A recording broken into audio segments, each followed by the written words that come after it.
Day 18, Proverbs 18. Let's go. All right, guys. So today we're going to be reading Proverbs 18. We're reading one Proverbs a day for the month of February until we get to the end of the month.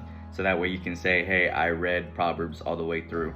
All right, guys. So Proverbs 18 is going to be titled The Wellspring of Wisdom. We're going to highlight straight off with verse 1. And then we're going to go ahead and read all the way through. It's a shorter chapter, only about 24 verses. The Wellspring of Wisdom, 18:1.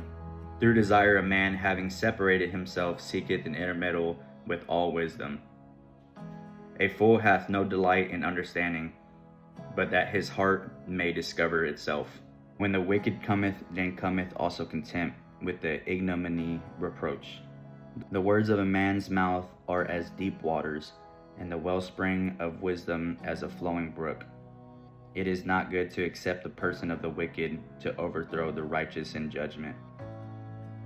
All right, the next section is going to be titled A Fool's Mouth, and that's going to be from verse 6 to verse 16. A fool's lips enter into contention, and his mouth calleth for strokes. A fool's mouth is his destruction, and his lips are the snare of his soul. The words of the talebearer are as wounds, and they go down into the innermost parts of the belly. He also that is slothful in his work is brother to him that is great waster. The name of the Lord is a strong tower, the righteous runneth into it and is safe. The rich man's wealth is his strong city, and as a high wall in his own conceit. Before destruction the heart of man is haughty, and before honor is humility. He that answereth a matter before he heareth it, it is folly and shame unto him. The spirit of a man will sustain his infirmity, but a wounded spirit who can bear? The heart of the prudent gotteth knowledge, and the ear of the wise seeketh knowledge. Alright guys, so the next section from verse 16 to verse 21 is going to be titled The Power of the Tongue. Verse 16, a man's gift maketh room for him, and bringeth him before great men. He that is first in his own causes seemeth just, but his neighbor cometh and searcheth him. The lot causeth contentions to cease, and parteth between the mighty. A brother offended is harder to be won than a strong city, and their contentions are the bars of the castle. A man's belly shall be satisfied with the fruit of his mouth, and with the increase of his lips shall he be filled. Death and life are in the power of the tongue, and they that love it shall eat of the fruit thereof. Alright, so the last three verses are going to be titled A Good Wife. Verse 22, whoso findeth a wife findeth a good thing, and obtaineth favor of the Lord. The poor useth entreaties, but the rich answereth roughly. A man that hath friends must shew himself friendly, and there is a friend that sticketh closer than a brother. Well, pretty much like we've been saying every day since chapter 9, there is little nuggets of wisdom being sprinkled throughout the whole chapter. Pretty much every verse is going to be a new context of wisdom. All right, guys, so we're going to go ahead and we're going to start on verse 1. Verse 1, through desire a man having separated himself. So what does that mean? Basically, a man having the desire to separate himself, a man having a desire to isolate, seeketh and intermeddleth with all wisdom. So seeketh and interfere with all wisdom. So a man that desires to be separated, or a man that desires isolation, seeketh and interferes with all wisdom. Alright guys, so another verse that I really wanted to highlight with is going to be verse 10. The name of the Lord is a strong tower, the righteous runneth into it and is safe. Kind of want to give an example for this. Let's just say that you're in a new town.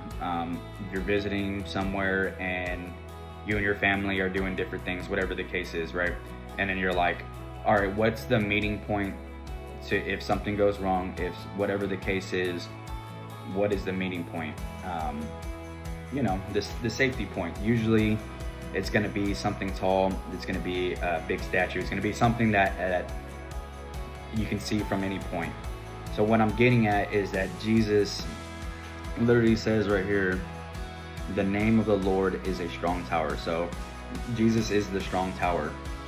The righteous runneth into it and is safe. So whenever you get into trouble in this example, what do? You run to the tower, you run to the safe place, the safe haven. So instead of trying to be outside of the tower, knowing that it's a safe place, you're trying to figure out on yourself.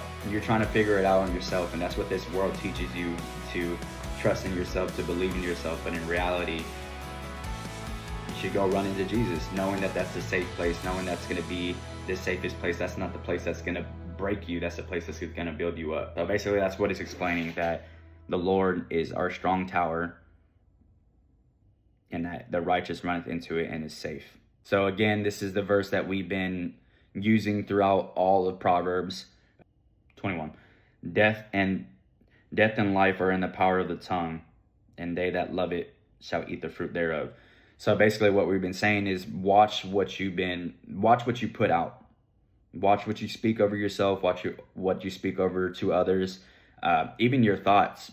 If you continuously have bad thoughts, which what the Bible says that we're continually evil, and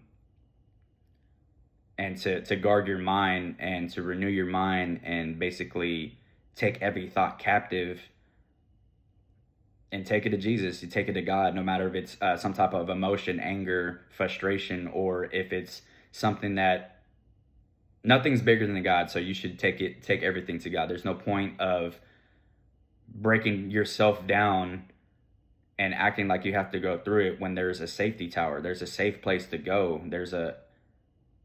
There's wisdom, there's knowledge to be learned, and there's someone that we can go and we can talk to as our best friend and as our Father. So it's basically just saying, just watch your tongue, watch what you put out into the world. And then I want to highlight with verse 22, whoso findeth a wife findeth a good thing and obtaineth favor of the Lord. I'm not married, so I'm probably not the guy to give advice, but from what I get from this is that when you and your spouse become one, you're one through the Lord. You're not one because of sex. You're not one. You're one because of covenant. You're one because of y'all made the vows. Y'all decided to, through the Lord, if y'all went that route, that y'all are married.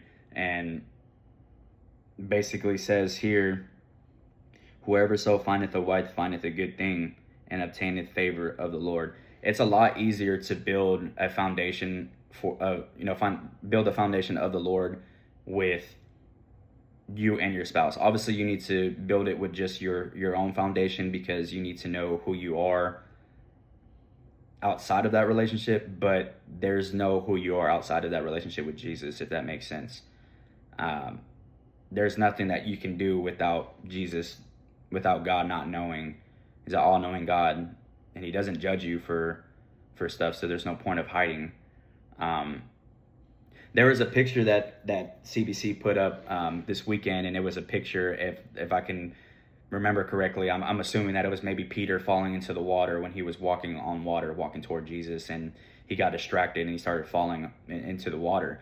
And there's a picture of Jesus reaching down, and while he's reaching down, you can see through the water that he's clearly smiling. He's smiling to pick you up. He's smiling to see you. He's smiling to see you try. He's smiling to see you come to him. He's not ashamed. He's already died for your past, present, and future sins. There's nothing to be ashamed about. Take everything to God. Alrighty, guys. Well, God bless y'all. I love y'all, and thank you for watching. Stay tuned for Proverbs 19 tomorrow. Peace.